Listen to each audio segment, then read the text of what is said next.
तो जय हिंद मेरे प्यारे साथियों, आप देख रहे हैं open study area YouTube channel. यदि आप बीपीएससी एडीओ एग्जामिनेशंस देने वाले हैं जो कि बिल्कुल करीब है, बीपीएससी टीआरई 4.0 की एग्जाम्स देने वाले हैं या बीएसएससी सीजीएल, किसी भी प्रकार से अगर कोई एग्जाम्स दे रहे हैं तो आपको ये जरूर जानना होगा कि उसमें साइंस जबरदस्त पूछे जाते हैं।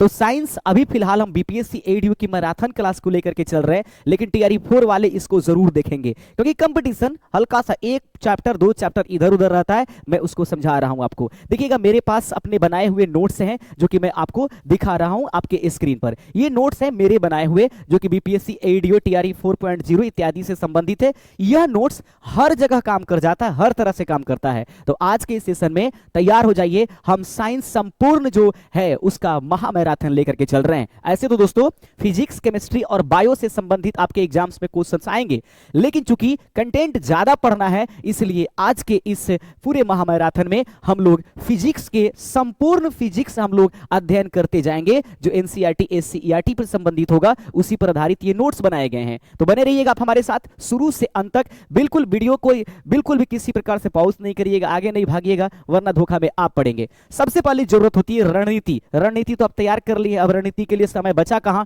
बात यह रहेगी कि किन किन बिंदुओं से किन किन चैप्टरों से क्वेश्चन पूछे जाते हैं, पहले ये देखने की कोशिश करें। तो आइए मेरे प्यारे साथियों, हम शुरुआत करते हैं फिजिक्स यानी जो आपके पास PHYSICS फिजिक्स यानी भौतिकी।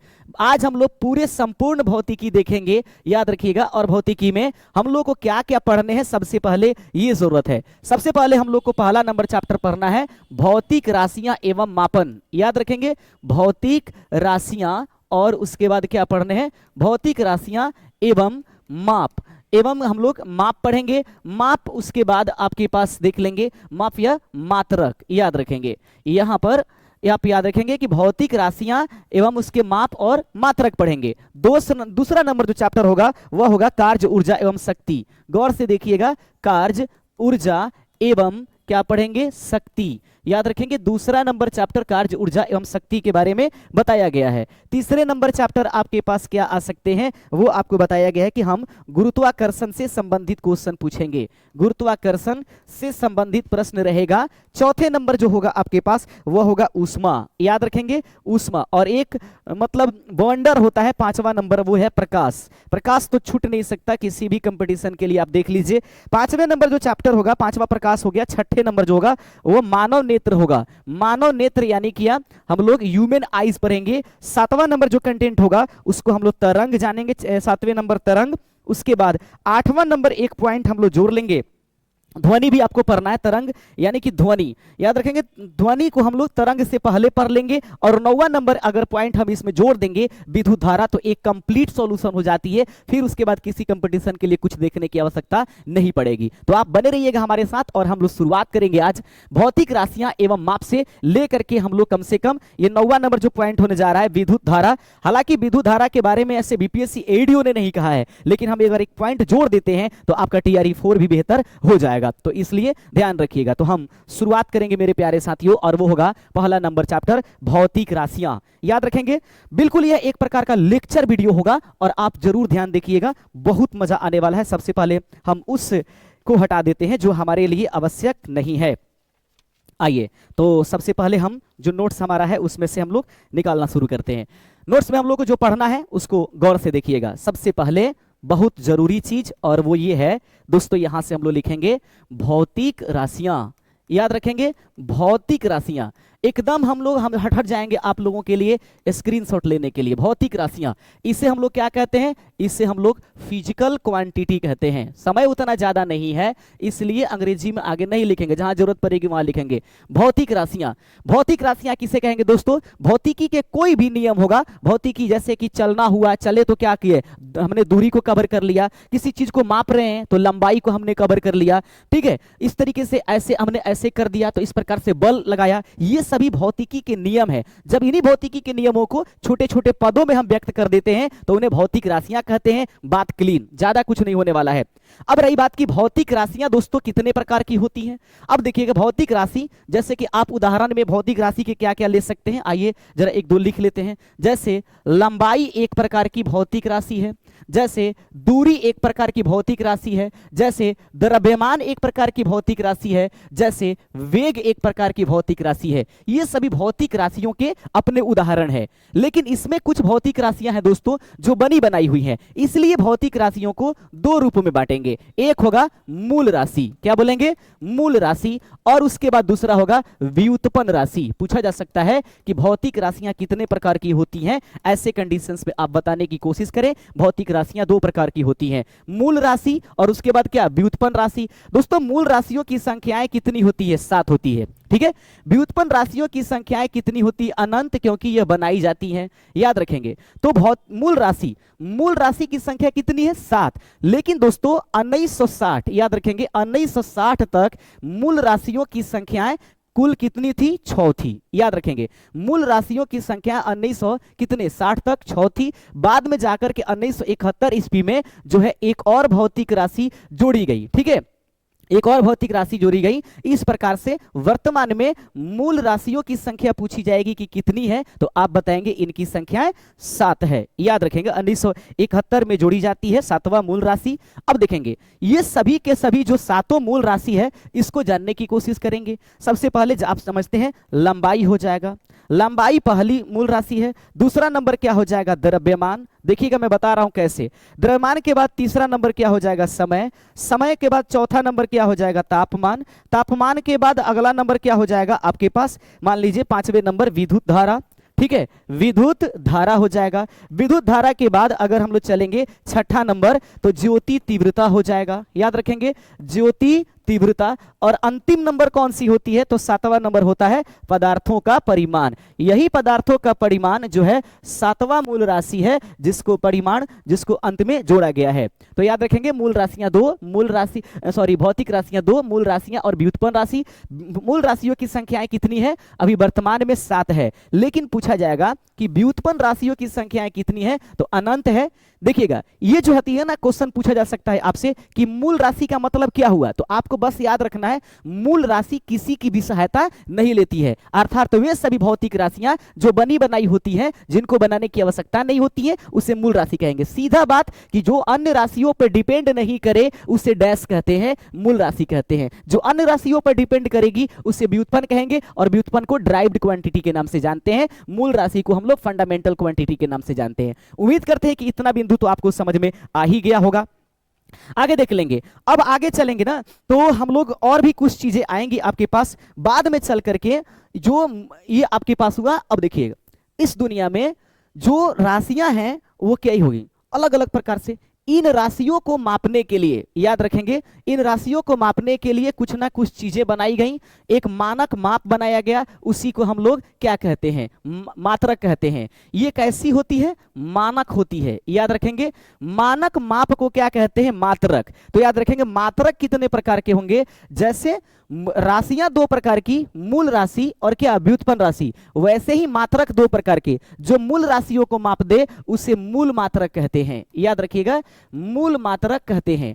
और जो व्युत्पन्न राशियों को माप दे उसे हम लोग व्युत्पन्न मात्रक कहते हैं। तो पूछा जा सकता है कि मात्रक कितने प्रकार के होते हैं, तो जैसे राशियां 2 प्रकार की, वैसे मात्रक भी 2 प्रकार के होते हैं। थोड़ी सी बात आपको समझने की आवश्यकता है। यहां पर ये मूल मात्रक जो होंगे ना, वो थोड़ा सा यहां पर बदले बदले होंगे। ये मूल मात्रक में जो होगा आपके पास, देखिए ये तो व्युत्पन्न मात्रक हुआ, और इसमें मूल मात्रक में अब 2 प्रकार की आती है, 7 और +2। ये 7 जो होते हैं वह मूल होते हैं, ठीक है। और इसमें 2 ठो और जोड़ा गया, इसको संपूरक बोलते हैं। क्या बोलेंगे, संपूरक। तो क्वेश्चन पूछा जाएगा कि मात्रक जो होते हैं वो 2 प्रकार के होंगे, एक मूल मात्रक होगा, व्युत्पन्न होगा। मूल मात्रक में 2 चीजें आती हैं, एक मूल होता है और दूसरा संपूरक होता है। मूल कितने होते हैं, 7 होते हैं। संपूरक कितने होते हैं, 2 होते हैं। अब ये देखिएगा मूल मात्रक, इसको याद करने की तरीका होती है, देखेंगे मूल मात्रकों को याद करने की तरीका होती है मेमोरी केजी से, याद रखेंगे, मेमोरी केजी से अब का सीडी के मोल, याद रखेंगे, सीडी के मोल। तो ये हो गई। तो आपसे पूछा जाएगा कि लंबाई का मात्रक क्या होता है, तो वह मीटर होता है। मीटर को सूचित कैसे करेंगे, एम से। किलोग्राम किसका होता है, तो द्रव्यमान का होता है, याद रखेंगे। एस क्या है, तो समय का होता है। ए क्या है तो एम्पियर विद्युत धारा का होता है, ठीक है। के क्या है केल्विन, यह तापमान का मात्रक होता है, तापमान। सीडी क्या है ज्योति तीव्रता का होता है, याद रखेंगे। मोल क्या है पदार्थों का परिमाण, याद रखेंगे पदार्थों का क्या परिमाण। तो अब आपको ध्यान में रखने की जरूरत होती है कि भौतिक राशियां तो दो प्रकार की हुई, मूल राशि व्युत्पन्न राशि, ऐसे हो गया 6 हुई, बाद में 1 जोड़ा गया 7 हुआ। मात्रक आपके पास मूल मात्रक और उसके बाद व्युत्पन्न मात्रक होंगे।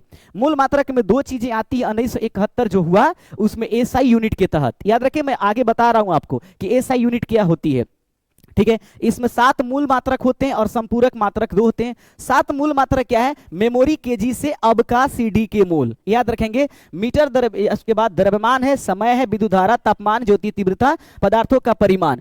पूछा जा सकता है कि विद्युत धारा का मात्रक बताइए एम्पियर, समय का बताइए तो आपके पास सेकंड, द्रव्यमान का बताइए किलोग्राम, ज्योति तीव्रता का मात्रक बताइए तो आपके पास क्या हो जाएगा कैंडेला हो जाएगा। पूछा जाएगा पदार्थों के परिमाण का मात्रक बताइए तो आप उसको मोल बता सकते हैं, याद रखेंगे।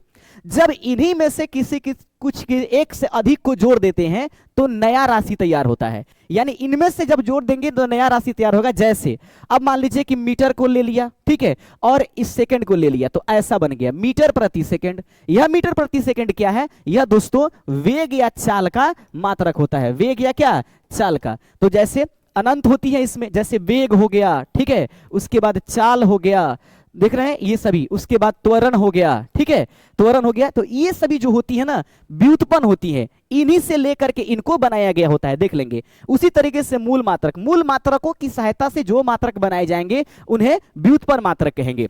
बहुत बड़ी चीज होती है, बहुत ही जरूरी चीज होता है, वह होता है संपूरक मात्रक पूछा जाता है। कई बार एग्जाम्स में संपूरक मात्रक पूछ करके स्टूडेंट को कंफ्यूज की जाती है। संपूरक मात्रक सबसे ज्यादा ध्यान रखिएगा, इस चैप्टर से याद रखेंगे संपूरक मात्रक। संपूरक मात्रक क्या होते हैं, तो संपूरक मात्रकों की संख्याएं 2 हैं। एक ठो जो होगा उसको हम लोग संपूरक मात्रक में बोलेंगे तलीय कोण, क्या बोलेंगे तलीय या समतल कोण के नाम से जानेंगे, क्या बोलेंगे समतल कोण, ठीक है। समतल कोण होता है एक संपूरक मात्रक। दूसरा नंबर होता है ठोस कोण, याद रखेंगे ठोस कोण, ठोस कोण हो जाएगा, ठीक है, ठोस कोण। अब ये तलीय कोण को हम लोग एक और नाम से जानते हैं, और इस तलीय कोण को हम लोग समतल कोण भी जानते हैं, ठोस कोण को घन कोण के नाम से भी जानते हैं। ठोस कोण को क्या बोलेंगे घन कोण। अब रही कि समतल कोण प्लेन एंगल का एसआई मात्रक क्या होता है, तो प्लेन एंगल का मात्रक जो होता है वो रेडियन होती है, RAD रेडियन को। और उसके बाद ठोस कोण जो आपके पास दिखाई दे रहा है, तो ठोस कोण का मात्रक जो आपसे पूछा जाएगा वो होता है एस्टे रेडियन, जिसको हम लोग SD से सूचित करेंगे। जरूरी है आपको जानना कि समतल कोण या उसके तलीय कोण का मात्रक क्या होता है, तो रेडियन। ठोस कोण या घन कोण का मात्रक क्या होता है, तो एस्टे रेडियन। जरूर आपको ध्यान में रखना है। तो ये आपके पास मूल बिंदु ही, आप चाहें तो इसका स्क्रीनशॉट ले सकते हैं। आगे हम बढ़ने की कोशिश करेंगे, छोड़कर नहीं हटिएगा मेरे प्यारे साथियों, छोड़कर हट जाइएगा तब तो दिक्कत हो जाएगा। आइए अब हम लोग कुछ विभिन्न भौतिक राशियों के मात्रक देखते हैं। प्रमुख भौतिक राशियों के मात्रक, बहुत जरूरी, प्रमुख भौतिक राशियों के मात्रक, प्रमुख भौतिक राशियों के मात्रक, राशियों के क्या मात्रक हम लोग देखेंगे। प्रमुख भौतिक राशियों की मात्रक हम लोग देखेंगे, लेकिन उससे पहले हम लोग को एक और चीज पढ़ना होगा, वो होगा, अब आइए देखते हैं मात्रकों की अंतरराष्ट्रीय पद्धति। हम लोग जरा देखेंगे मात्रकों की अंतरराष्ट्रीय पद्धति, मात्रकों की क्या चलेंगे अंतरराष्ट्रीय पद्धति, अंतरराष्ट्रीय पद्धति देखेंगे। मात्रकों के अंतरराष्ट्रीय पद्धति का मतलब क्या होता है दोस्तों, याद रखेंगे दुनिया में सभी जगह मापने की तरीका एक किस्म का नहीं होता है। दुनिया में मापने के लिए यानी कि मेजरमेंट करने के लिए अलग अलग विधियां होती है, इसे हम विश्व लेवल पर मात्रकों की अंतरराष्ट्रीय पद्धति कहते हैं। और देख लीजिएगा मात्रकों की अंतरराष्ट्रीय पद्धति के कई अपने नियम होते हैं, जैसे हम आपको बताने की कोशिश करेंगे। पहला नंबर मान लीजिए CGS पद्धति, ठीक है, ये एक नंबर हो गया। दूसरे नंबर हम लोग लिख लेते हैं, दूसरा नंबर होता है आपके पास FPS MKS, FPS लिख लेते हैं, FPS पद्धति।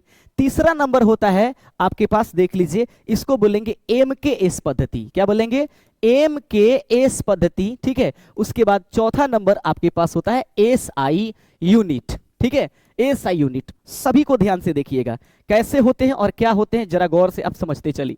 देखिएगा दोस्तों, सीजीएस पद्धति में इसको सेंटीमीटर ग्राम सेकंड पद्धति कहते हैं। सबसे बड़ी जरूरत चीज है कि कई बार पूछ दिया सीजीएस पद्धति को और किस पद्धति के नाम से जानते हैं, तो इसको बोलते हैं मीटरी पद्धति। याद रखेंगे, मीटरी पद्धति। क्वेश्चन आपसे एग्जाम्स में पूछा जा सकता है, निम्नलिखित में से कौन वो पद्धति है जिसे मीटरी पद्धति के नाम से जानते हैं, इसको हम लोग सीजीएस पद्धति कहते हैं। ये रहेगी एफपीएस पद्धति। एफपीएस पद्धति को फुट पाउंड सेकंड पद्धति कहते हैं। और दोस्तों ध्यान देने वाली जरूरत यह है कि इसको हम लोग ब्रिटिश पद्धति कहते हैं। याद रखेंगे, ब्रिटिश पद्धति के नाम से जानेंगे। एमकेएस का ही सुधरा हुआ रूप क्या होता है? एसआई यूनिट होता है, बहुत जरूरी है। याद रखेंगे, एमकेएस का सुधरा हुआ रूप एसआई यूनिट है। तो पूछा जाएगा अब एमकेएस का पूरा नाम क्या है, तो एमकेएस में एम से मीटर, के से किलोग्राम, एस से सेकंड। एसआई यूनिट, याद रखेंगे, एसआई यूनिट जो होती है, इस यूनिट को इंटरनेशनल डी यूनिट सिस्टम कहीं कहीं लिखा जाता है, कहीं कहीं system of international D unit system लिखा जाता है। तो आप इसके मतलब फुल फॉर्म के पीछे नहीं पड़िए तो बढ़िया रहेगा। अब देख लीजिए हमारे पास क्या बिंदु चल रहा है, हमारे रिकॉर्डिंग हो रहे हैं, कोई बात नहीं है। एसआई यूनिट, ठीक है। मीटरी पद्धति बार बार याद रखिएगा, किस पद्धति को मीटरी पद्धति कहेंगे? सीजीएस को। किसको ब्रिटिश पद्धति कहेंगे? एफपीएस को। एसआई यूनिट का पूरा नाम क्या है? System of international D unit system. MKS में जो के है वो किसको इंगित करता है? तो किलोग्राम को। देखिएगा एक दोस्तों, एक बहुत जरूरी चीज है, पूछा जाता है किसी भी अंतरराष्ट्रीय पद्धति में बताइए कौन सा चीज कॉमन होता है। तो सभी भी अंतरराष्ट्रीय पद्धति में दोस्तों एक चीज कॉमन है, वो है इसमें भी सेकंड है, इसमें भी सेकंड है, इसमें भी सेकंड है और इसमें भी। तो हमने ये देख लीजिएगा, एसआई यूनिट जो है 1900 कितने में आया? 71 में। और एसआई यूनिट एमकेएस का सुधरा हुआ रूप है। इसमें कितने 7 मूल मात्रक रखे गए हैं और 2 संपूरक मात्रक रखे गए हैं, जिसके बारे में हम लोग चर्चा कर चुके हैं। अब देखिएगा मात्रकों की अंतरराष्ट्रीय पद्धति समझ गए। इसमें देखिए क्या होता है ना, centimetre gram second, foot pound second. इसमें लंबाई को सेंटीमीटर में, द्रव्यमान को ग्राम में, समय को सेकंड में। इसको फुट में मापेंगे, फुट में। इसको पाउंड में मापेंगे, पाउंड में। पाउंड में मापेंगे द्रव्यमान को। समय तो आप लोग जान ही रहे हैं। अब रहेगी बात प्रमुख भौतिक राशियों की अपनी जो ये है एसआई यूनिट है, उसको देखेंगे। प्रमुख भौतिक राशि का एसआई यूनिट, प्रमुख भौतिक, देखते चलेंगे, प्रमुख भौतिक राशियों के, घबराए नहीं, प्रमुख भौतिक राशियों के आपके पास मात्रक, याद रखें, प्रमुख भौतिक राशियों के मात्रक हम एक में नहीं देखेंगे। देखिएगा हम बनाएंगे सबसे पहले, जैसे आपके पास यहां पर हो गया एसआई बनाएंगे, फिर उसके बाद आपके पास या एसआई को आप एमकेएस भी बोल सकते हैं, एमकेएस पद्धति। उसके बाद हम लोग बताएंगे दूसरा नंबर, चलिए ध्यान से देखिएगा। उसके बाद हम लोग अगला बिंदु बना रहे हैं एसआई के बाद। उसके बाद आपके पास सीजीएस पद्धति आएगा, क्या आएगा? सीजीएस पद्धति। उसके बाद हमारे पास आएगा एफपीएस पद्धति, याद रखेंगे एफपीएस पद्धति। जानते हैं समस्या कहां है? कभी कभी पूछ देता है, बताया कि लंबाई का सीजीएस पद्धति मात्रक क्या होता है, द्रव्यमान का एफपीएस पद्धति मात्रक क्या होता है। ऐसी स्थिति में आपकी समस्याएं होने लगती हैं। तो एसआई में, सीजीएस में और एफपीएस में, तीनों को देखते चलेंगे। सबसे पहले हम लोग लंबाई को देखेंगे। पहला क्या देखेंगे? लंबाई। आइए इसका लंबाई देखेंगे। दूसरा क्या देखेंगे? आइए देखते हैं हम लोग दूसरे नंबर क्या देखेंगे। लंबाई के बाद आपके पास आएगा द्रव्यमान। गौर से देखते चलिएगा, द्रव्यमान। अगला बिंदु आएगा आपके पास समय, और समय के बाद आपके पास आएगा बल। कुछ प्रमुख ही ले रहे हैं, बल। उसके बाद उस कार्य या ऊर्जा, कार्य या क्या? ऊर्जा। और अगले नंबर है शक्ति। देखेंगे दोस्तों, इसी को ध्यान में आपको रखना है। पूछा जाएगा लंबाई का एसआई मात्रक या एमकेएस पद्धति मात्रक क्या होता है? तो मीटर होता है। गौर से देखिएगा, सीजीएस पद्धति में इसको किस में मापेंगे? तो इसको सेंटीमीटर में मापेंगे, ठीक है। और उसके बाद एफपीएस पद्धति में इसको किस में मापेंगे? तो इसको फुट में मापेंगे, ठीक है। हम लोग फुट में इसको मापने की कोशिश करेंगे। अब द्रव्यमान का मात्रक क्या होता है? केजी होता है, किलोग्राम बोलते हैं। इसमें क्या होगा? ग्राम होगा। उसके बाद इसमें क्या होगा? स्लग होगा। बहुत जरूरी चीज, बहुत इंपॉर्टेंट पूछा जाएगा कि बताइए, आप लोग ध्यान दीजिए, पूछा जाएगा कि द्रव्यमान का एफपीएस पद्धति मात्रक क्या होती है? स्लग। याद रखने, स्लग मात्रक होती है। समय का तीनों में एक समान होता है, इसमें किसी भी प्रकार की कोई दोहराई नहीं है। अब रहेगी बात बल। बल का मात्रक ये बताते हैं न्यूटन। देखेंगे, गौर से देखिएगा, बल का मात्रक जो होगा आपके पास एमकेएस में या सीजीएस एसआई में, वह होता है न्यूटन। याद रखेंगे न्यूटन।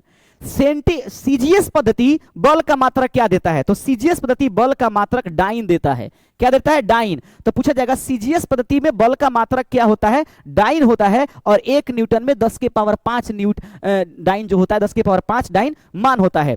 अब रहेगी बात कि एफपीएस पद्धति में बल का मात्रक क्या होता है? तो एफपीएस पद्धति में दोस्तों घबराना नहीं है, एपीएस पद्धति में बल का मात्रक आपके पास पौंड के रूप में लिया जाएगा। क्या लिया जाएगा? पौंड। याद रखेंगे, पौंड के रूप में। उसके बाद कार्य का SI मात्रक क्या होता है? तो जूल होता है। इसमें मात्रक क्या होता है? तो अर्ग होता है। और इसमें मात्रक क्या होती है? तो फुट पौंड होता है। क्या बोलेंगे? Foot pound. याद रखेंगे, ये क्या हुआ? फुट पौंड होता है।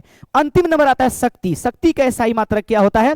कार्य वाट होता है। क्या बोलेंगे? वाट। याद रखेंगे, वाट। उसके बाद इसका मान होता है अर्ग सेकेंड। क्या बोलेंगे? अर्ग सेकेंड। और अंतिम नंबर पॉइंट जो आपके पास आता है वो हमारे पास हो जाएगा दोस्तों शक्ति का, ये होता है अश्व शक्ति। क्या बोलेंगे? अश्व शक्ति। रिवाइज करेंगे, सब आ जाएगा, घबराए नहीं। तो देख लेंगे, मात्रकों की अंतरराष्ट्रीय पद्धतियां सीजीएस होती है, एफपीएस होती है, एमकेएस होता है, एसआई यूनिट होता है। सीजीएस को मीटरी पद्धति बोलते हैं, एफपीएस को ब्रिटिश बोलते हैं, एमकेएस का सुधरा रूप एसआई यूनिट है। प्रमुख भौतिक राशियों के मात्रक हम लोग देखेंगे। लंबाई का सीजीएस पद्धति में मात्रक याद रखने की जरूरत है सेंटीमीटर, एफपीएस पद्धति में फुट होता है। द्रव्यमान का एफपीएस पद्धति में स्लग मात्रक होता है। समय का तीनों ही सिस्टम में एस होता है। बल का मात्रक एसआई यूनिट में न्यूटन होता है। सीजीएस में डाइन होता है, इसमें पौंड होता है। कार्य या ऊर्जा दोनों का जो मात्रक होता है एसआई में आपके पास जूल होता है। ठीक है, इसमें होता है अर्ग। सीजीएस पद्धति में कार्य का मात्रक क्या होगा? अर्ग। और इसमें क्या होगा? फुट पौंड होगा। शक्ति का मात्रक इसमें वाट होता है, इसमें अर्ग सेकेंड होता है, अश्व शक्ति। कई बार क्वेश्चन पूछा गया है एग्जाम्स में कि बताइए एक जो वाट होती है उसमें कुल कितने, जैसे वाट होता है तो एक वाट में कुल कितने अश्व शक्ति होते हैं? 746। याद रखेंगे 746। इस आंकड़े को आपको ध्यान में रखने की जरूरत है।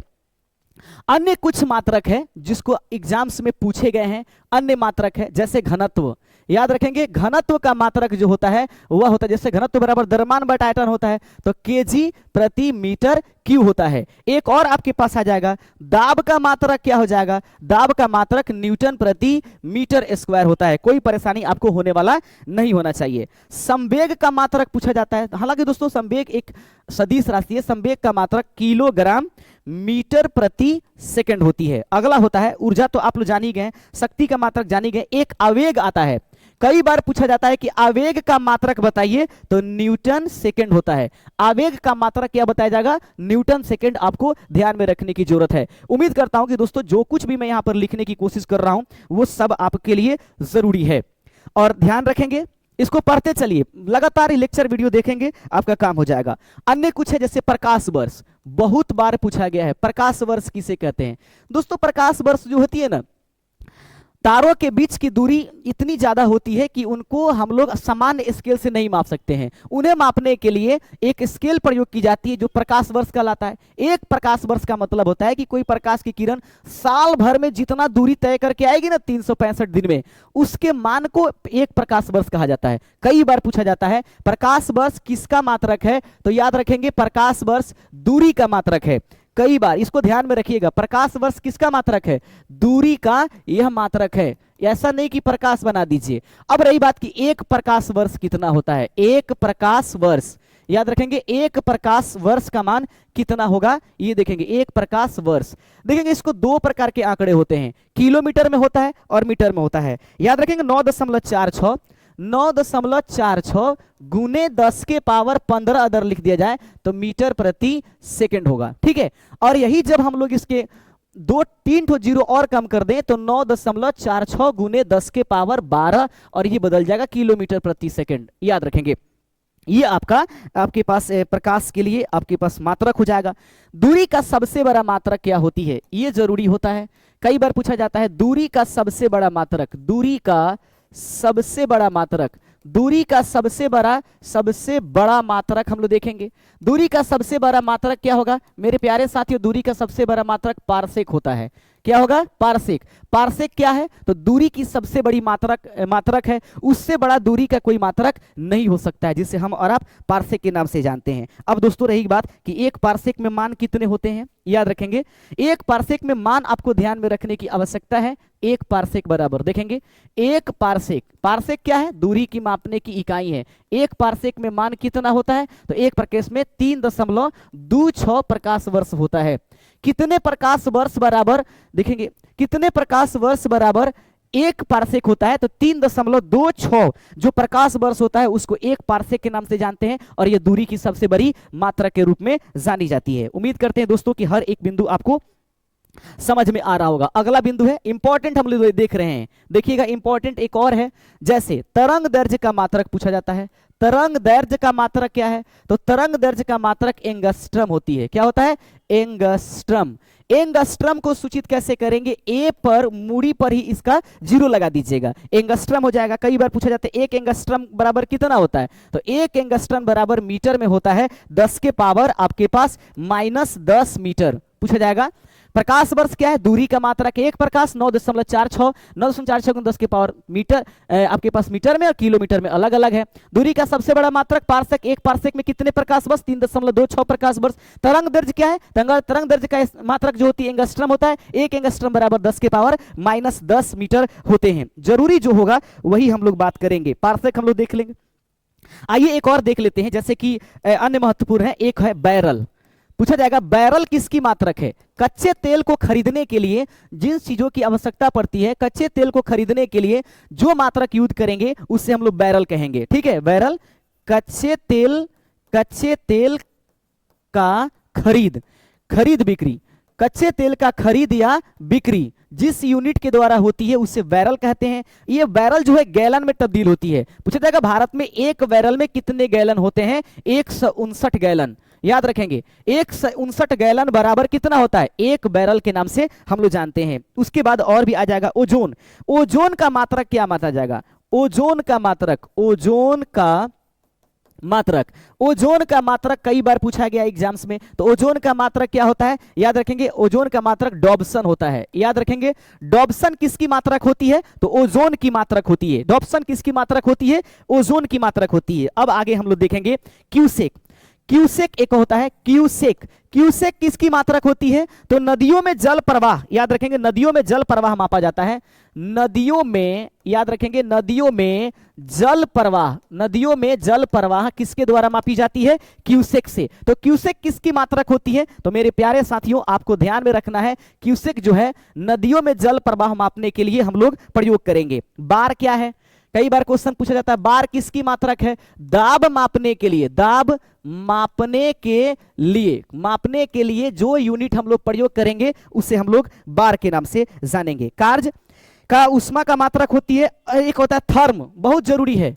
थर्म किसका मात्रक है? तो ऊष्मा का मात्रक है। कई बार क्वेश्चन पूछा गया थर्म किसकी इस इकाई है? तो थर्म ऊष्मा मापने की एक प्रकार की इकाई है। तो बार दाब मापने के लिए, थर्म ऊष्मा मापने के लिए, पारसेक इत्यादि के बारे में पढ़ रहे हैं। अभी आप भौतिक राशि और उसके मापक पढ़ रहे हैं, बीपीएससी एडवेक एग्जाम देने वाले हैं, तो थोड़ा सा तगड़ा पढ़ाई तो हमें और आपको जरूर करने की आवश्यकता है।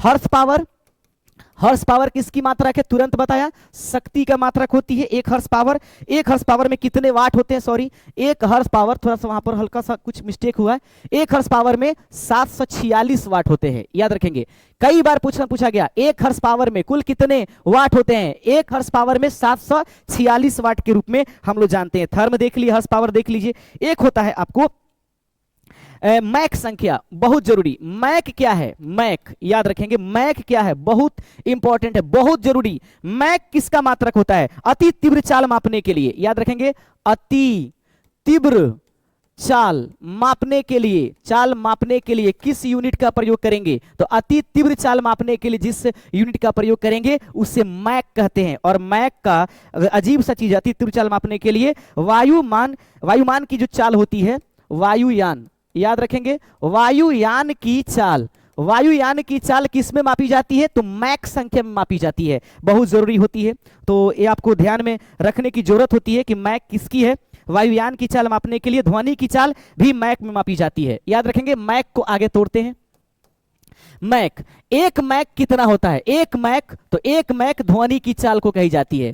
ध्वनि की चाल कितने मैक के बराबर होती है? एक मैक के बराबर होती है। आगे देखेंगे, अगर एक मैक से आगे निकल जाए, याद रखेंगे ध्वनि की चाल एक मैक के बराबर होती है, और मैक अति तीव्र चाल मापने के लिए प्रयोग करते हैं, जैसे वायुयान की चाल मैक से मापी जाती है, एक मैक ध्वनि की चाल को मापी जाती है। अगर एक मैक से अधिक है, याद रखेंगे एक मैक से अधिक, एक मैक अगर एक मैक से प्लस चला गया, पॉजिटिव में चला गया, तो उसको हम लोग बोलते हैं एक मैक से अधिक सुपरसोनिक बोलेंगे। सुपरसोनिक पूछा जाएगा कि एक मैक से अधिक मान क्या कहलाती है? सुपरसोनिक। अब 5 मैक से अधिक मान, 5 मैक से पॉजिटिव उसके आगे चला जाएगा तो इसको हाइपरसोनिक कहते हैं। याद रखेंगे हाइपरसोनिक के नाम से जाना जाता है। तो याद रखेंगे बार, दाब की मापने की, क्यूसेक, नदियों की जल प्रवाह को, बैरल, कच्चे तेल की खरीद बिक्री के लिए, तरंग दैर्घ्य एंगस्ट्रम होती है, दूरी का सबसे बड़ा मात्रक पारसेक होता है, प्रकाश वर्ष दूरी का मात्रक है। याद रखेंगे एक प्रकाश वर्ष मान कितना होता है? ओजोन मापने के लिए डॉप्सन का प्रयोग करेंगे। उसके बाद हर्स पावर, शक्ति के लिए 1 हर्स पावर बराबर 746 वाट। अति तीव्र चाल मापने के लिए मैक, एक मैक ध्वनि की चाल कहलाती है। एक मैक से अधिक मान चला जाएगा तो सुपरसोनिक बोलेंगे, और 5 मैक से ज्यादा चला जाएगा तो हाइपरसोनिक के नाम से जाना जाता है। अति तीव्र चाल मापने के लिए सभी प्रयोग करते हैं। उम्मीद करते हैं कि ये बिंदु आपको बहुत अच्छे से समझ में आ रहे होंगे। आइए दोस्तों, अभी और भी है कुछ जो कि एग्जाम्स में आपको फंसाते हैं। एक होता है नॉट, याद रखेंगे नॉट किसका मात्रक है? तो नॉट जो होता है समुद्री जहाज की चाल, पूछा जाएगा समुद्री जहाज की चाल, समुद्री जहाज की चाल, समुद्री जहाज की चाल किस में मापी जाती है? तो नॉट में मापी जाती है। समुद्री जहाज की चाल मापने के लिए किस यूनिट का प्रयोग करेंगे? तो समुद्री जहाज की चाल मापने के लिए हम लोग नॉट का प्रयोग करेंगे। रिक्टर स्केल पर भूकंपीय तरंग मापी जाती है। Richter scale, Richter scale, Richter scale क्या है? तो भूकंप तरंग, भूकंप तरंग की तीव्रता, भूकंप तरंग की तीव्रता, याद रखेंगे तीव्रता मापने के लिए रिक्टर स्केल, रिचर स्केल जो होती है उसके द्वारा हम लोग क्या भूकंप मापी के द्वारा भूकंप की मापन करते हैं, लेकिन रिक्टर स्केल बताता है कि भूकंप की तरंग की तीव्रता कितनी थी, कितने गति के साथ वो गया है, ये जरूरत होता है आपके सामने। आप बने रहिएगा हमारे साथ। बैरोमीटर क्या है? याद रखेंगे बैरोमीटर किसके लिए प्रयोग करते हैं? तो बैरोमीटर का प्रयोग जो होगा मेरे प्यारे साथियों वह प्रयोग किया जाएगा। बैरोमीटर का प्रयोग करते हैं हम लोग आपको वायुमंडलीय दाब मापने के लिए, वायुमंडलीय दाब मापने के लिए, वायुमंडलीय दाब मापने के लिए किसका प्रयोग करेंगे? बैरोमीटर का। दोस्तों ध्यान में रखने की जरूरत है कि पारे की स्तंभ को 76 सेंटीमीटर तक जो संतुलित करके रख ले उसको हम लोग एक वायुमंडलीय दाब के मान से जानते हैं। क्वेश्चन बैरोमीटर से पूछता है कि अचानक किसी कारणवश बैरोमीटर के ऊपरी सतह पर अगर छिद्र हो जाए तो क्या होगा? तो कहिएगा उसमें भरा हुआ सारा पारा जो है नीचे बने हुए पात्र में आकर के गिर जाएंगे। एक का एक बैरोमीटर का पारा नीचे धीरे धीरे गिर रहा है, एक का एक गिर गया तो इसका मतलब है कि आंधी तूफान आ रहा है, और धीरे धीरे ऊपर चल रहा है, इसका मतलब वायुमंडल साफ होने वाली है। तो उम्मीद करते हैं कि ये बिंदु आपको बेहतर तरीके से समझ में आ गया होगा। दोस्तों एक और बिंदु आता है जो भौतिक मात्रक और राशियों से ली जाती है, वो उसके बारे में आइए हम डिस्कस करते हैं। डिस्कशन ये है कि मात्रक को कभी कभी बड़ा किया जाता है, मात्रकों को बड़ा करेंगे, मात्रकों को बड़ा करना और मात्रकों को छोटा करने के लिए जो है बड़ा या छोटा करने के लिए बड़ा करना पढ़ लेते हैं, उपसर्ग लगाई जाती है। उपसर्ग का मतलब जो है पहले आकर के लगती है, तो हम लोग बड़ा करने के लिए मात्रक यहां पर लिखेंगे 1 2 3 4 5 6 7 और उसके बाद मान लीजिए यहां पर 8 लिख देते हैं। ठीक है, 2 को छोड़ देंगे, आगे चलिएगा। इसको 10 के पावर 3, 10 के पावर 6, 10 के पावर 9, 10 के पावर 12, 10 के पावर 15 और 10 के पावर 18। याद रखेंगे यहां तक जो बहुत ज्यादा जरूरत होती है। उसके बाद यहां पर हम लोग यहां पर लेकर चलेंगे डेको, डेका हेक्टो। याद रखेंगे यहां से डेका लिख देंगे। एक और बात थोड़ा सा इसको बैक करने की जरूरत है, 10 के पावर 1, आइए 10 के पावर 2। एग्जाम्स में मैक्सिमम बार आपसे पूछी जाती है इसी में से मान, कह देगा कि बताइए निम्नलिखित में से 10 के पावर 3 किसके लिए प्रयोग करेंगे? तो आपको याद रखना होगा सबसे पहले तो ये डेका हेक्टो, याद रखेंगे डेका हेक्टो, याद रख लेना है 2 ठो। उसके बाद यहां पर kilo mega giga tera peta exa, kilo mega giga tera peta exa, याद रखेंगे 2 ठो। किलो, याद रखें किलो, कितना किलो, तो मेगा, किलो मेगा, उसके बाद kilo mega giga tera peta exa, kilo mega giga, kilo यहां देखेंगे ये है क्या किलो, उसके बाद ये हो गया मेगा, किलो मेगा जीगा, जीगा हो गया, उसके बाद ये होता है टेरा, टेरा के बाद ये होता है पेटा, अब पेटा के बाद ये होता है क्या एक्सा। तो पूछा जाएगा कि बताइए 10 के पावर 6 किस उपसर्ग के लिए प्रयोग करते हैं, तो 10 के पावर 6 आपको बस याद रखना है, बड़ा करने के लिए kilo mega giga tera peta exa, kilo mega giga tera peta 3 6 9 12 15 18, बात खत्म। उसके ऊपर 10 के पावर 1 का 2 आ जाए तो डेका हेक्टो याद रखेंगे। बड़ा करने के लिए उपसर्ग है, छोटा करने के लिए उपसर्ग होगा क्या, तो बिल्कुल होगा छोटा करने के लिए उपसर्ग, छोटा करने के लिए क्या होगा उपसर्ग, छोटा करने के लिए उपसर्ग क्या होगा मेरे प्यारे साथियों, ध्यान से देखिए छोटा करने के लिए उपसर्ग क्या आएंगे। छोटा करने के लिए उपसर्ग देखिए जैसे, फिर लिखिए 1 2 3 4 5 6 7 और उसके बाद क्या 8, यहां से फिर 2 को अभी फिलहाल के लिए छोड़ दीजिए और यहां से हम लोग लेकर के चलेंगे। जैसे 3 प्लस में आए ना माइनस में आइए, 10 के पावर -3, 10 के पावर -6, 10 के पावर -9, 10 के पावर -12, 10 के पावर -15 और 10 के पावर -18, ठीक है। और सेंटी डेसी लगा दीजिएगा, यहां लगा दीजिएगा सेंटी और उसके बाद ये कर दीजिएगा डेसी, सेंटी डेसी। इधर देखिए हेक्टो आपके पास kilo mega giga tera PETA, तो डेका हेक्टो, डेका नहीं लगाएंगे यहां पर, थोड़ा सा आपको deca hecto kilo mega giga tera peta exa, ठीक है हेक्टो ठीक है, यहां पर डेसी हो गया। तो यहां मान कितना होगा, ये हो जाएगा 10 के पावर -1, 10 के पावर -2 और यहां पर तो आप देख लिए डेसी के लिए हो गया, ये हो गया मिली, याद रखें थोड़ा सा इसको क्लीन करने की जरूरत है, इधर लिखते हैं। ये हो गया 10 के पावर कितना आपके पास -2 और ये 10 के पावर -1, आइए इसका अब मान लिखते हैं, इसको बोलेंगे क्या, अभी आप लोग देखें ये है सेंटी, ये क्या है सेंटी, तो सेंटी और यहां पर क्या हो जाएगा डेसी। तो पूछा जाएगा सेंटी और डेसी में कौन ज्यादा है, तो डेसी ज्यादा है, सेंटी कम है, डेसी सेंटी। ये हो जाएगा मिली, देखेंगे मिली माइक्रो, याद रखेंगे nano, milli micro nano, pico, femto, याद रखेंगे फेमटो और ये हो गया एटो। उम्मीद करते हैं कि आपको यहां तक बिंदु में जरूर समझ में आ रही होगी, किसी भी प्रकार की कोई दिक्कत नहीं आनी चाहिए।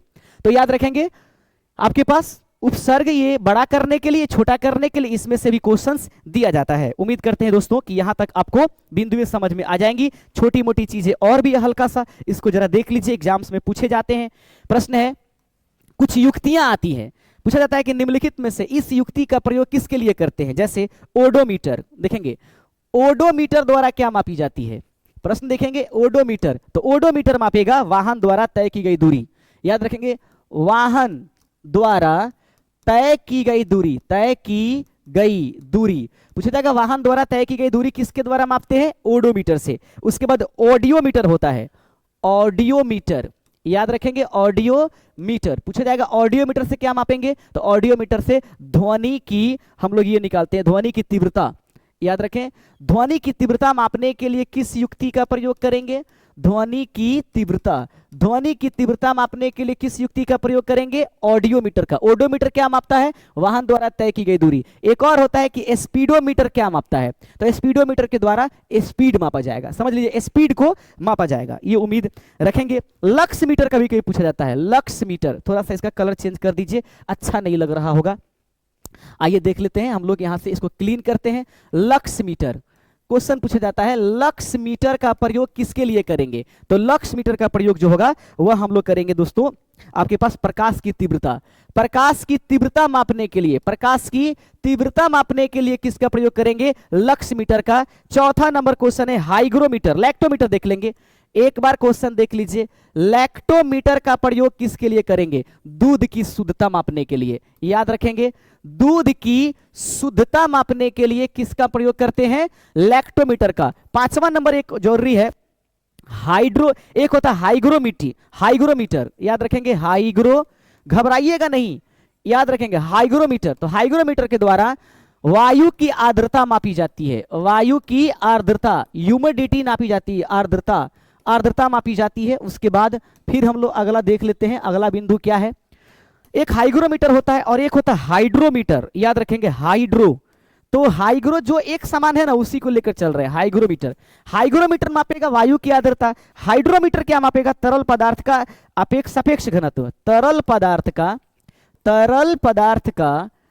पदार्थ का सापेक्ष घनत्व मापने के लिए किसका प्रयोग करेंगे, तो याद रखेंगे वह होगा आपके पास हाइड्रोमीटर का। उम्मीद करते हैं फैदोमीटर आता है, तो समुद्र की गहराई मापने के लिए किसका प्रयोग करेंगे, फैदोमीटर का। याद रखेंगे फैदोमीटर।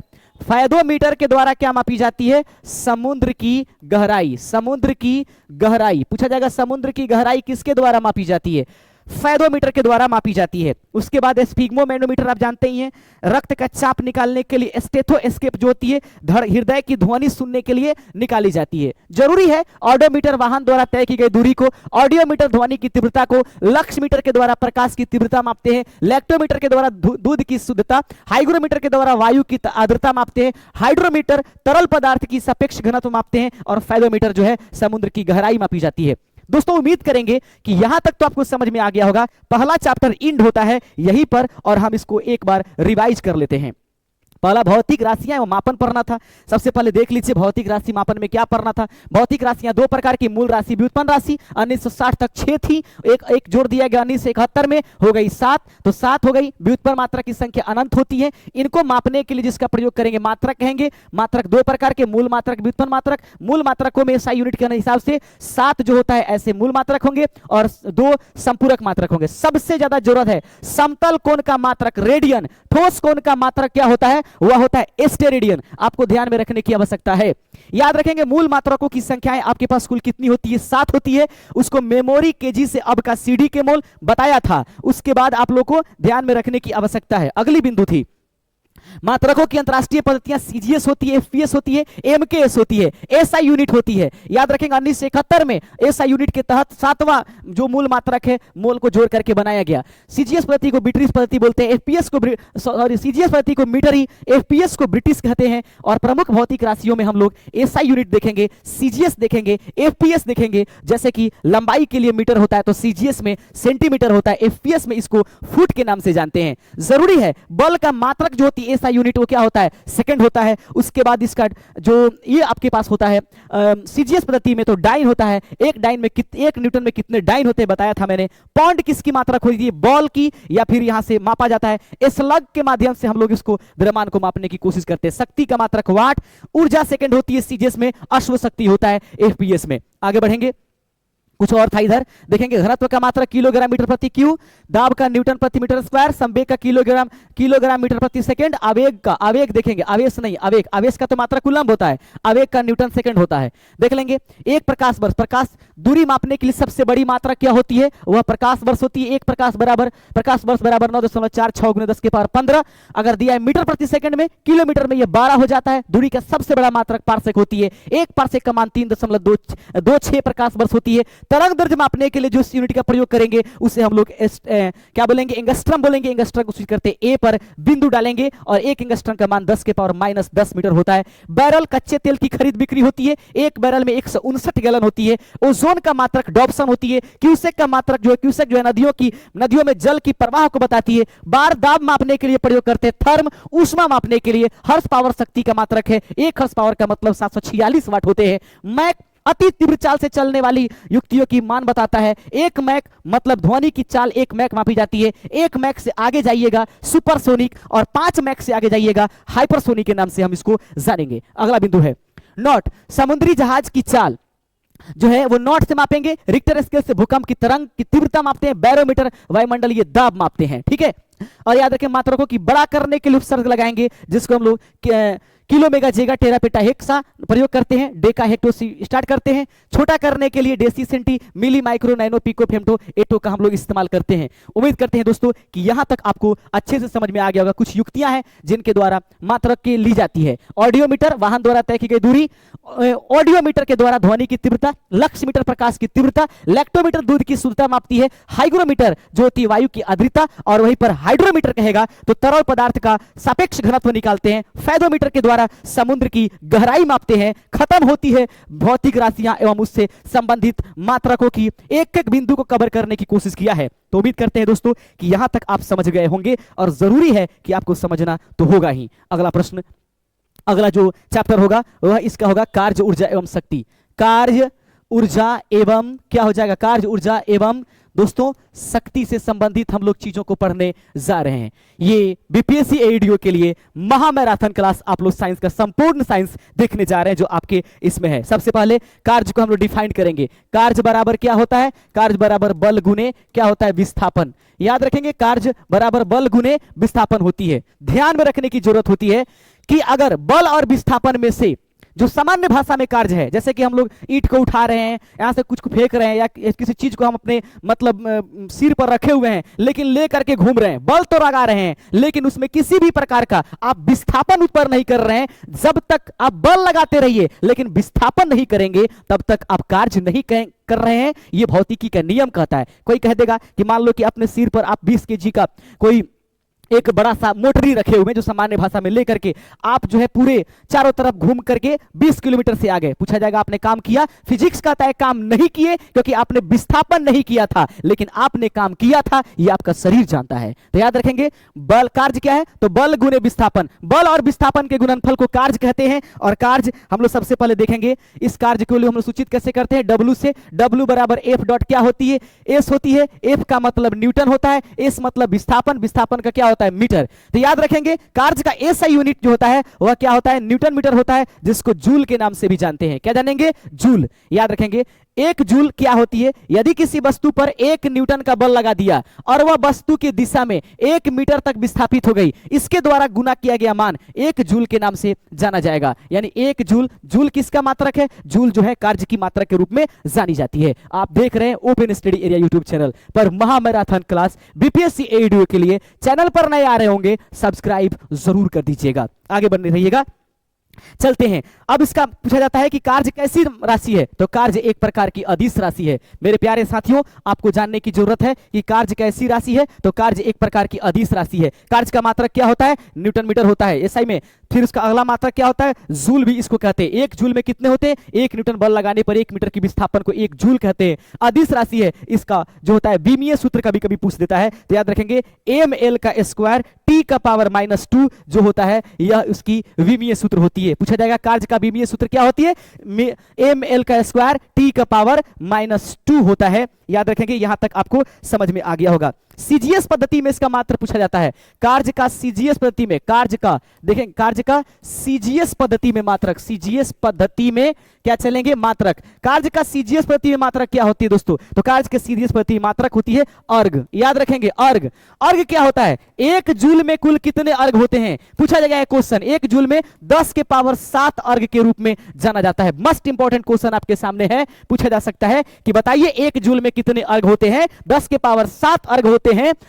कार्य कैसी राशि है, अदिश राशि है। कार्य बराबर क्या होता है, बल गुने विस्थापन। याद रखेंगे कोई आदमी, जैसे कि आप स्टूडेंट हैं, बैठे हुए हैं और पूरे दिन रात आप पढ़े जा रहे हैं, दिन रात पढ़े जा रहे हैं, लेकिन आपसे पूछा जाएगा आपने काम किया, तो पता चलेगा जब जब आपने कलम को उठाया है तभी तक आपने काम किया है। उसके बाद अगर केवल ऐसे कॉपी किताब लेकर के पढ़ रहे हैं और बैठे हुए हैं तो आपने कार्य नहीं किया। ये फिजिक्स कहता है। तो फिजिक्स का कार्य अलग है, बल और विस्थापन दोनों होना जरूरी है।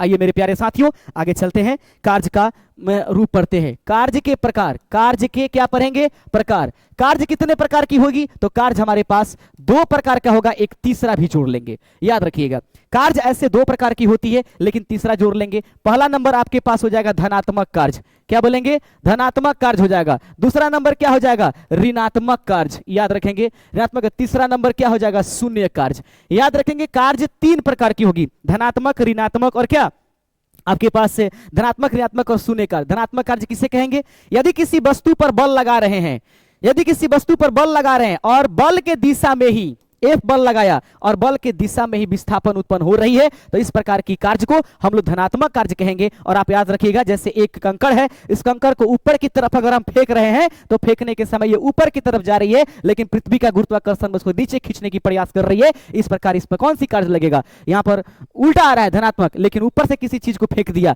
ऊपर से फेंक रहे हैं, विस्थापन भी नीचे आ रही है, हमने बल भी नीचे लगाया, धनात्मक कार्य होती है। लेकिन दोस्तों याद रखेंगे, यदि कोई मान लीजिए कि हमने ऐसे ले लिया और किसी चीज को ऐसे ऐसे घुमा रहे हैं, गोल गोल घुमा रहे हैं, ऐसी स्थिति में क्या होगा, जैसे कि ऐसे गोल स्थिति से कुछ चीज को धागा से बांध लिया, जैसे बचपन में हम लोग एक सीसी बांध लेते थे और सीसी बांध करके अपने दोस्तों को ऐसे हड़काते थे, आ जाओ, और वो बोए बोए की आवाज आता था। ऐसी स्थिति में जब ये ऐसे ऐसे घूमेगा तो जहां से ये शुरू होगा वहीं पर आकर के रुक जाएगी, इसका विस्थापन शून्य होगा और ऐसी स्थिति में ये शून्य कार्य करने वाला है। उम्मीद करते हैं कि आपको यह भी बिंदु बेहतर तरीके से समझ में आया होगा। तो कार्य 3 प्रकार के होंगे, धनात्मक, ऋणात्मक और शून्य कार्य। ये क्वेश्चन आपके पास पूछा जाएगा। आइए देख लेते हैं अगले बिंदु हम लोग जो पढ़ेंगे वो आपके पास हो जाएगा, देखते चलेंगे। हम लोग जहां तक चले हैं दोस्तों वहां तक हम लोग आगे बढ़ने की कोशिश करेंगे। हम लोग अभी तक 8 बिंदुओं को हमने पढ़ने की कोशिश किया था। अगला पॉइंट जोड़ने की कोशिश करते हैं, ऊर्जा। पढ़िएगा, ऊर्जा क्या है? ऊर्जा कार्य करने की क्षमता, कार्य करने की क्षमता, कार्य करने की क्षमता को क्या कहेंगे? कार्य करने की क्षमता को ऊर्जा कहते हैं। ऊर्जा का एसआई मात्रक भी क्या होता है? जूल। याद रखेंगे, JOULE, ऐसा करके बीपीएससी टीआरई 3 में पूछा गया था, इसलिए, नहीं तो JULE भी कहीं कहीं लिखी जाती है। जूल कार्य का ऊर्जा का सही मात्रक जूल होता है। ऊर्जा कैसी राशि है? तो ऊर्जा भी एक प्रकार की अदिश राशि है, घबराने की जरूरत नहीं है। ऊर्जा भी एक प्रकार की क्या है? अदिश राशि। इसका मात्रक तो हो ही गया। जूल के अतिरिक्त इसका अन्य मात्रक भी होता है, याद रखेंगे। जूल के अतिरिक्त इसका इलेक्ट्रॉन वोल्ट भी इसका मात्रक होता है। पूछा जाएगा 1 इलेक्ट्रॉन वोल्ट में कितने जूल होते हैं? 1 इलेक्ट्रॉन वोल्ट, बहुत इंपॉर्टेंट, 1 इलेक्ट्रॉन वोल्ट में कितने जूल होंगे? याद रखिएगा, इसका मान हो जाएगा 1.6 × 10 के पावर -19 जूल। याद रखेंगे ये इलेक्ट्रॉन वोल्ट, क्योंकि ये जो मान दिखाई दे रहा है 1.6 × 10 के पावर -19, यह दोस्तों इलेक्ट्रॉन का भी आवेश होता है। इलेक्ट्रॉन का खोजकर्ता कौन था? J Thomson. आप सभी जानते हैं, उन्होंने सबसे पहले खोज किया था इलेक्ट्रॉन का और उन्होंने परमाणु संरचना दिया था, तरबूजा वाला इलेक्ट्रॉन उन्होंने दिया था। अब रही बात कि ऊर्जा के प्रकार कितने होते हैं, इसको समझने की प्रयास जारी है। याद रखेंगे, ऊर्जा के प्रकार देखेंगे। ऊर्जा जो होगा आपके पास 2 प्रकार की होगी, जैसे एक होगा स्थितिज ऊर्जा, क्या बोलेंगे? स्थितिज ऊर्जा, और एक होगा गतिज ऊर्जा। बहुत इंपॉर्टेंट है, गतिज ऊर्जा और स्थितिज ऊर्जा। स्थिति में परिवर्तन के कारण से जो ऊर्जा निकलती है उसे स्थितिज ऊर्जा कहते हैं, और गति में परिवर्तन, गति के कारण से किसी मतलब ऊर्जा मुक्त होगी तो उसको हम लोग क्या कहते हैं? गतिज ऊर्जा के नाम से जानते हैं। मेरे प्यारे साथियों, कई बार एग्जाम्पल पूछे जाते हैं, जैसे पूछा जाएगा कि कोई खिलाड़ी है, वो धनुष वाला खेल खेल रहा है, अगर उसने धनुष के बाण को ऐसे ताना हुआ है तो बताइए उसके डोरी में कौन सी ऊर्जा है? तो स्थितिज ऊर्जा है। तालाब में पानी है और चारों तरफ से बांध बांधा हुआ है, पूछा जाएगा तालाब के बांध में कौन सी आपके पास ऊर्जा है? तो बोलिएगा स्थितिज ऊर्जा है। लेकिन गुलेल को ताने हुए हैं, उस गुलेल के ताने हुए में उसके जो रबर है उसमें कौन सी ऊर्जा है? तो उसको हम लोग स्थितिज ऊर्जा, लेकिन छोड़ दिया, गुलेल से गोली निकल रही है, कौन सी ऊर्जा है? गतिज ऊर्जा। तो गति में परिवर्तन से, गति के कारण से ऊर्जा गतिज ऊर्जा, और लेकिन स्थिति में परिवर्तन से या स्थिति के कारण से जो ऊर्जा बनेगी उसे स्थितिज ऊर्जा कहेंगे। सबसे ज्यादा जरूरत यह है कि हम लोग गतिज ऊर्जा को सूचित करेंगे ईके से। याद रखेंगे, ईके से। ईके का मान 1/2 mv² होता है, याद रखेंगे। पूछा जाएगा गतिज ऊर्जा का समीकरण कौन सा है? ईके बराबर 1/2 mv²। यदि m द्रव्यमान की किसी वस्तु को भी वेग के साथ गति कराई जा रही है तो उन दोनों के गुणनफल और वेग के जो वर्ग होगा उसके हाफ गुने के बराबर होगा, ये मान होती है। ये है स्थितिज ऊर्जा। स्थितिज ऊर्जा को सूचित करेंगे ईपी से, पोटेंशियल एनर्जी, और यहां पर काइनेटिक एनर्जी mgh होती है। याद रखेंगे क्या होगा? mgh। m द्रव्यमान की किसी वस्तु को गुरुत्वीय त्वरण g है, h की ऊंचाई पर उसको फेंक दिया गया, उसकी स्थिति में आई हुई परिवर्तन क्या कहलाती है? स्थितिज ऊर्जा के नाम से जानी जाती है। उम्मीद करते हैं कि आपको समझ में आ गया होगा। मेरे प्यारे बंधुओं, आप ध्यान दीजिए, अगर इन दोनों ऊर्जाओं को एक साथ कर दें, यानी स्थितिज ऊर्जा और गतिज ऊर्जा को, तो यह ऊर्जा यांत्रिक ऊर्जा बन जाती है। क्या बन जाएगी? यांत्रिक ऊर्जा। गतिज ऊर्जा और स्थितिज ऊर्जा के योग को कौन सी ऊर्जा कहते हैं? यांत्रिक ऊर्जा। जैसे कि जनरेटर को हमने स्टार्ट कर दिया, ठीक है। स्टार्ट करने के बाद क्या उसके कुछ जो मुख्य वो पट्टे इत्यादि है वो नाचने लगे, पंखियां नाचने लगी, उसके जो आर्मेचर के अंदर जो पुलिया है वो इत्यादि वो नाचने लगे, ठीक है। तो वो नाच रहे हैं, लेकिन कुछ स्थितियां ऐसी हैं कि वो एकदम बनी हुई है, ठीक है। जैसे उसका सलेंसर है, उसमें से धुआं से तो निकल रहा था, ऐसा थोड़ी नहीं कि सलेंसर निकल करके दूर जा रहा है, ऐसा तो है नहीं। तो ऐसी स्थिति में वहां पर क्या बनेगा? कुछ स्थिर है, कुछ चल रहे हैं, ऐसी स्थिति पैदा हो गई तो इसको हम लोग क्या कहते हैं? यांत्रिक ऊर्जा के नाम से जानते हैं। तो उम्मीद करते हैं कि ये आप जरूर ध्यान में रखिएगा। ऊर्जा हमेशा संरक्षित रहता है। याद रखेंगे, ऊर्जा को न तो हम उत्पन्न कर सकते हैं और ना ही ऊर्जा को हम नष्ट कर सकते हैं। इसे ऊर्जा के संरक्षण सिद्धांत कहते हैं। ऊर्जा को सिर्फ और सिर्फ एक रूप से दूसरे रूप में परिवर्तित कर सकते हैं। तो पूछा जाएगा ऊर्जा हमेशा क्या होता है? ऊर्जा हमेशा संरक्षित होता है। उदाहरण समझिए। और ऊर्जा का क्या होता है? तो ऊर्जा एक रूप से दूसरे रूप में परिवर्तित होती है। जैसे दोस्तों ये माइक्रोफोन है, मैंने दम लगाया, मैंने पावर लगाया, मैं इसको आवाज दे रहा हूं, ठीक है। तो ये हमको ध्वनि ऊर्जा को क्या कर रही है? विद्युत ऊर्जा में ट्रांसफर कर रही है, और तब ये जाकर के पुनः आपके मोबाइल में हमारी ध्वनि सुनाई दे रही है। एक ऊर्जा, कभी कहा जाएगा ध्वनि को खत्म कर सकते हैं, सॉरी ऊर्जा को, तो ऊर्जा को नहीं खत्म कर सकते हैं। ऊर्जा को बस बदली जाती है, एक रूप से दूसरे रूप में परिवर्तित नहीं की जा सकती है। आप कमेंट करके बताइएगा कि जो हम लोग घर पर किरासन तेल इत्यादि का जो कभी दीपक इत्यादि जलाते हैं या सरसों तेल का जो दीपक जलाते हैं, तो उसमें कौन सी ऊर्जा किस ऊर्जा में परिवर्तित होती है? उम्मीद करते हैं कि आपको समझ में आ गया होगा। शक्ति देखते हैं। शक्ति क्या है? शक्ति, शक्ति का मतलब कार्य करने की दर। कार्य करने की दर पूछा जाएगा, कार्य करने की दर को क्या कहते हैं? तो आंसर होगा कार्य करने की दर को शक्ति कहते हैं। तो शक्ति का सूचित कैसे करेंगे? तो शक्ति को सूचित करेंगे P से। P बराबर W बाई क्या हो जाएगा? T हो जाएगा, क्योंकि कार्य करने की दर, कभी भी किसी चीज में समय से भाग दे देते हैं तो मेरे प्यारे साथियों वह दर हो जाता है। तो ऐसे में P बराबर W बाई T हो जाएगा। तो शक्ति का एसआई मात्रक रियल में क्या होना चाहिए? जूल प्रति सेकंड होना चाहिए ना। तो जूल प्रति सेकंड को ही दोस्तों हम लोग क्या कहते हैं? वाट कहते हैं। पूछा जाएगा कि बताइए शक्ति का मात्रक क्या होती है? वाट होती है। इसका सीजीएस पद्धति में क्या मान होता है? तो हमने बताया अश्व शक्ति होती है। याद रखिएगा ऊर्जा का व्यावसायिक मात्रक क्या होता है? तो ऊर्जा का व्यावसायिक मात्रक किलोवाट घंटा होता है। क्या होता है? किलोवाट घंटा। आप हमें कमेंट करके बताइएगा कि एक जो ये होता है यूनिट होता है उसमें किलो कितने किलो वाट होते हैं। हम आप लोगों को जरूर बताने की कोशिश करेंगे। ये पूछा जाएगा शक्ति कैसी राशि है? तो मेरे प्यारे बंधुओं याद रखिए, कार्य, ऊर्जा या शक्ति तीनों के तीनों अदिश राशि है।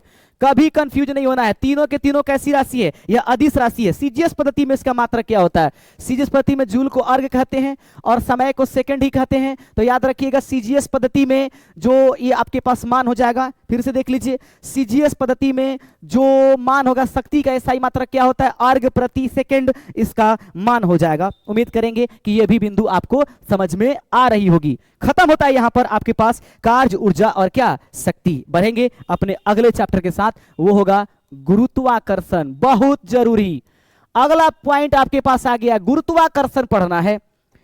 गौर से देखिएगा, गुरुत्वाकर्षण किसे कहेंगे? गुरुत्वाकर्षण को सामान्य भाषा में ग्रेविटेशन कहते हैं, इसमें कोई दिक्कत नहीं है, ठीक है। अब देखिएगा बात ये आती है कि आदमी के दिमाग में चलता है ना कि जो सेब ऊपर से नीचे गिर रहा है उसमें गुरुत्वाकर्षण बल लग रही है। नहीं, गुरुत्वाकर्षण नहीं। पृथ्वी अगर किसी वस्तु को अपनी ओर खींच रही है तो वह गुरुत्व बल से खींच रही है, गुरुत्वाकर्षण से नहीं।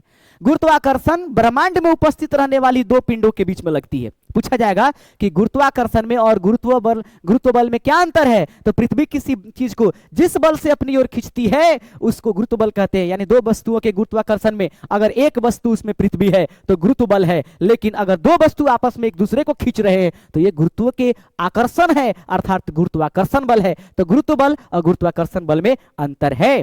आइए, तो आपको ध्यान में रखना होगा ब्रह्मांड में स्थित दो पिंड के बीच लगने वाले आकर्षण बल को गुरुत्वाकर्षण बल कहते हैं। और याद रखेंगे गुरुत्वाकर्षण बल का मात्रक क्या होता है? न्यूटन होता है। आपको ध्यान में रखने की जरूरत है।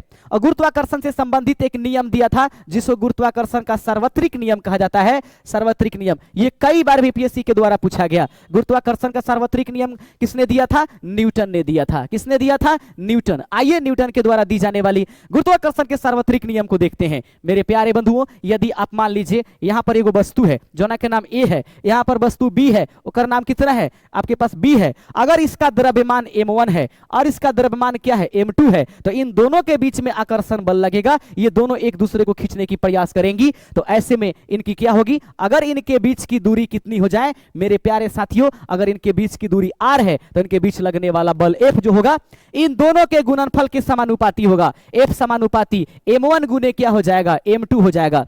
अगर इनके बीच में आकर्षण बल ये लग रहा है, ये गुरुत्वाकर्षण बल लग रहा है, यानी कि दोनों एक दूसरे को खींच रहे हैं, तो दूसरा नियम कहता है इसका दूरी का वर्ग का व्युत्क्रमानुपाती होता है। उम्मीद करने की आवश्यकता है बिंदु कहती है कि गुरुत्वाकर्षण के सार्वत्रिक नियम किसे कहते हैं। यदि दो वस्तु m1 m2 को r दूरी पर रख दे तो उनके बीच में लगने वाला बल उन दोनों के गुणनफलों के समानुपाती, उनके वर्ग के व्युत्क्रमानुपाती होती है। दोनों को अगर शामिल कर देंगे तो F समानुपाती यहां पर m1 गुने कितना हो जाएगा m2 बटा क्या हो जाएगा r स्क्वायर। F हो जाएगा, एक नियतांक लेना पड़ेगा G बराबर m1 गुने m2 होता है बटा r स्क्वायर। तो आपको यह प्रश्न देकर के पूछा जा सकता है कि बताइए निम्नलिखित में से गुरुत्वाकर्षण के सार्वत्रिक नियम का गणितीय रूप निम्नलिखित में से क्या है। इसी से मिलता जुलता 2-4 ऑप्शन दे दिए जा सकते हैं और आपसे पूछा जाएगा। कई बार पूछा जाता है कि गुरुत्वाकर्षण जो ये नियतांक है जिसको न्यूटन का गुरुत्वाकर्षण नियतांक सार्वत्रिक नियतांक कहते हैं, इसका मान क्या है। तो गुरुत्वाकर्षण के सार्वत्रिक नियम को सूचित करते हैं जी से। इसका मान 6.67 गुने 10 के पावर -11। इसका ऐसा यूनिट जरूर देखिएगा, न्यूटन मीटर स्क्वायर प्रति केजी स्क्वायर आपके पास यहां पर मान हो जाएगा। तो उम्मीद करते हैं कि यहां से आप जरूर आप समझने की कोशिश कीजिएगा, ध्यान में देख लीजिएगा, 100% देख लीजिए। गुरुत्वाकर्षण के सार्वत्रिक नियतांक का मान 6.67 गुने 10 के पावर -11 न्यूटन मीटर स्क्वायर प्रति केजी स्क्वायर होता है। F बराबर G इंटू m1 गुने m2 बटा r स्क्वायर। ये गुरुत्वाकर्षण के सार्वत्रिक नियम के हिसाब से सही माना जाता है। आप बिल्कुल आप इसको ध्यान रखिएगा कि गुरुत्वाकर्षण का सार्वत्रिक नियम किसने दिया था। दोस्तों अब आइए, एक बिंदु आता है गुरुत्वीय त्वरण। गुरुत्वीय त्वरण पूछा जाएगा, गुरुत्वीय त्वरण किसे कहते हैं। तो आइए सबसे पहले गुरुत्वीय त्वरण समझिएगा। अगर एक वस्तु है और ये अपनी पृथ्वी है, समझिएगा, अगर अपनी एक पृथ्वी है, याद रखेंगे ये पृथ्वी है और यह एक वस्तु है, गुरुत्वीय त्वरण, तो अपनी पृथ्वी इस पर एक प्रकार की बल लगाएगी, ये बल लगाएगी, ठीक है, इस वस्तु पर बल लगाएगी और जिस बल से इसको अपनी ओर आकर्षित करेगी, याद रखेंगे जो बल लगाएगी ये पृथ्वी के द्वारा लगाई गई बल, याद रखेंगे पृथ्वी के द्वारा वस्तु पर लगाई गई बल गुरुत्व बल कहलाएगा। याद रखेंगे गुरुत्व बल, पृथ्वी के द्वारा किसी वस्तु पर बल लगाया गया उसको गुरुत्व बल कहेंगे।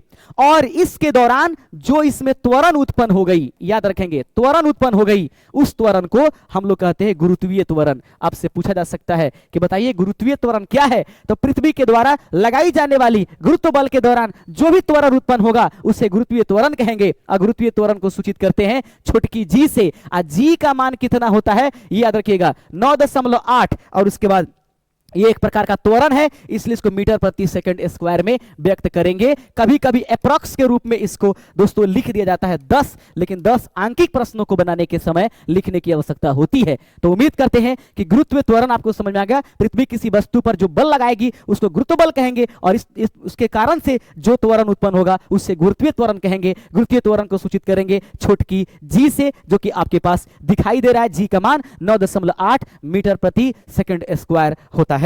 दोस्तों अब आइए इस पृथ्वी पर कैसे कैसे घुमा घुमा करके क्वेश्चन पूछता है। जैसे ये मान लीजिए पृथ्वी का केंद्र हो गया, यहां पर उत्तरी ध्रुव N हो गया, ये दक्षिणी ध्रुव क्या हुआ S हुआ। गुरुत्वीय त्वरण पूछा जाता है कभी कभी कि बताइए भूमध्य रेखा पर, विषुवत रेखा पर, ये जो है इस पर गुरुत्वीय त्वरण का मान क्या होता है।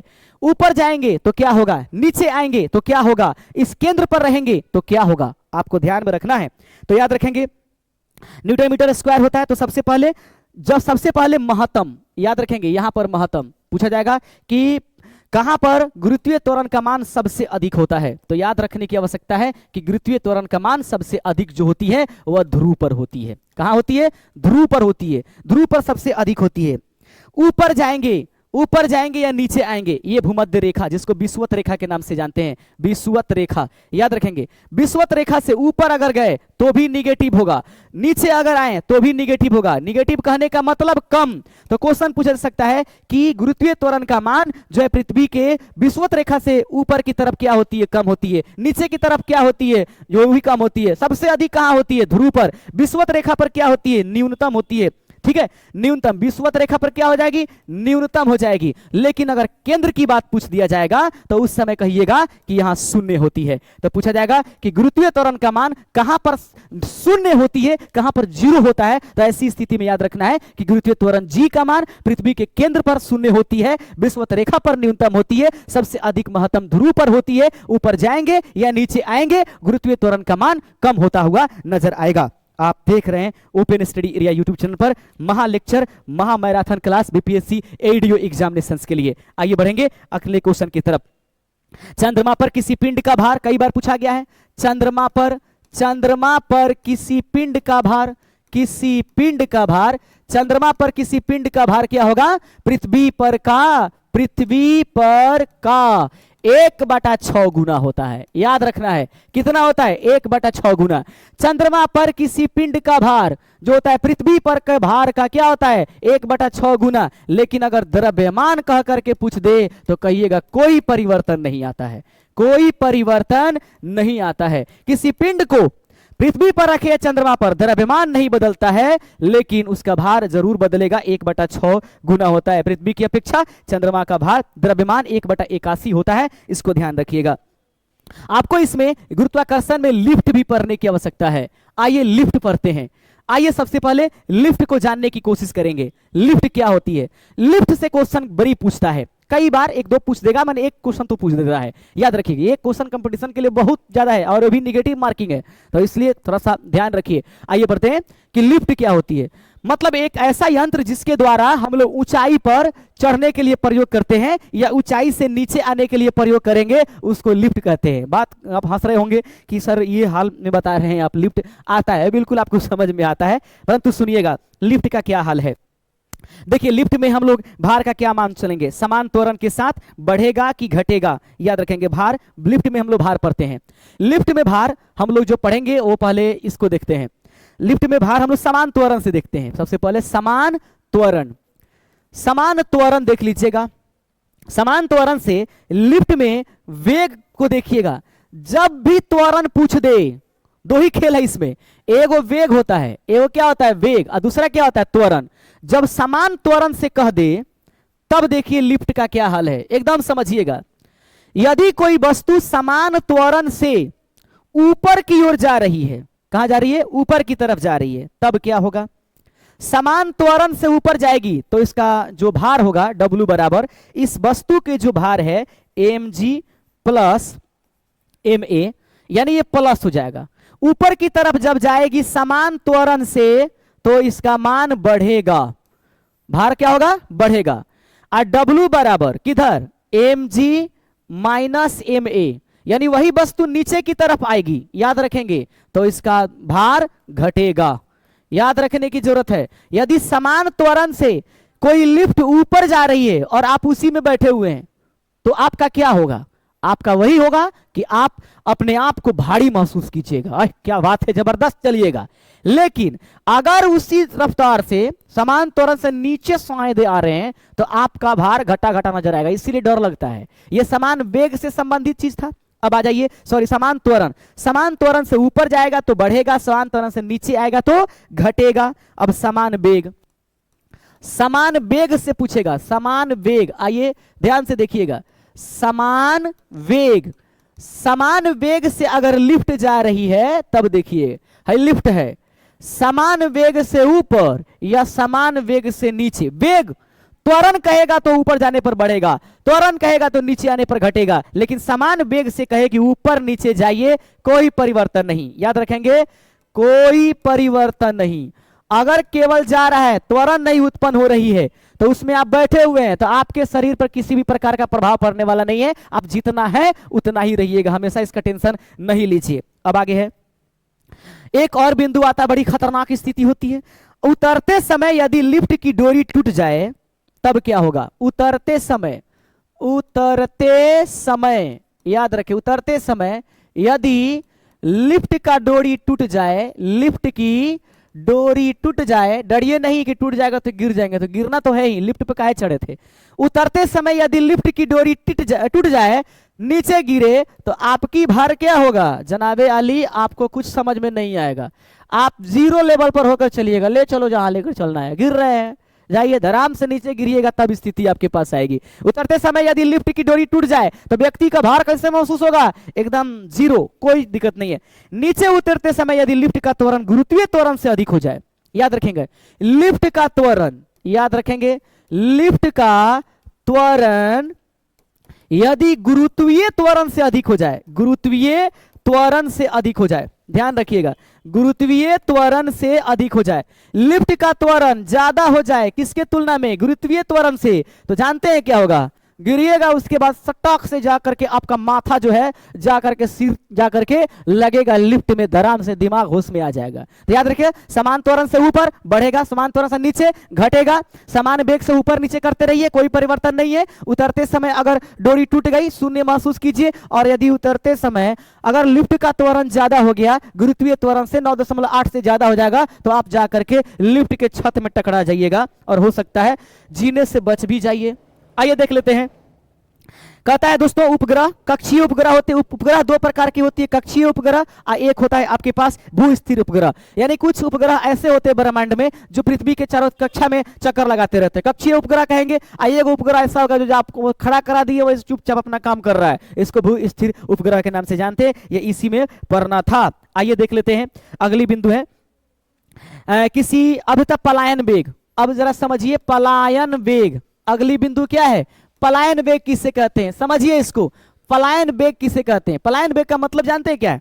यदि जैसे कि हम किसी ढेपा को, मान लीजिए ढेला जिसको बोलते हैं साधारण भाषा में, अपन बिहार से हैं तो भाई बिहार की तरफ चलवे करेंगे। अगर किसी चीज को हम लोग ऊपर की तरफ फेंकते हैं और फेंकने के बाद क्या होता है, वो नीचे आ जाता है, लेकिन इतना जोर से फेंक दे, इतना जोर से फेंक दे कि फिर वो पृथ्वी पर आने वाली नहीं है, तो ऐसी वस्तु को कहा जाए कि वो पलायन कर गई। और जिस वेग से आपने फेंका होगा उसको पलायन वेग के नाम से हम लोग जानेंगे। तो पलायन वेग क्या है भाई, पूछा जाएगा पलायन वेग क्या है? किसी वस्तु को इतने तेज रफ्तार से फेंक दीजिए कि पुनः वो पृथ्वी पर आने के लायक नहीं हो, तो उसे क्या कहते हैं, वो लौट में ना करेगी, उसको पलायन वेग कहते हैं। पूछा जाएगा पृथ्वी का पलायन वेग कितना होता है? पृथ्वी का पलायन वेग, पूछा जाएगा पृथ्वी का पलायन वेग कितना होता है? प्यारे बंधु ध्यान में रखिए, पृथ्वी का पलायन वेग कितना होता है? 11.2, उसके बाद किलोमीटर प्रति सेकंड, किलोमीटर प्रति सेकंड। ये पूछा जाता है। सौर मंडल का पलायन वेग कितना होता है? सौर मंडल का पलायन वेग कितना होगा? 42 किलोमीटर प्रति सेकंड। उसके बाद चंद्रमा का पूछा जाता है, चंद्रमा का पलायन वेग कितना होता है? तो चंद्रमा का पलायन वेग 2.37 किलोमीटर प्रति सेकंड। इसमें से क्वेश्चन पूछे जाते हैं।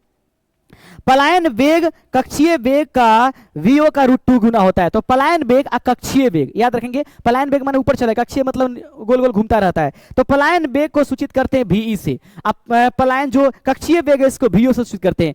VE और VO में कभी कभी संबंध पूछ देता है। VE और VO में संबंध क्या है? तो याद रखेंगे VE बराबर होता है √2 VO। याद रखेंगे VE पलायन वेग कक्षीय वेग का √2 गुना होता है, आपको ध्यान में रखने की आवश्यकता है। तो उम्मीद करते हैं ये बिंदु आपको समझ में आ गया होगा।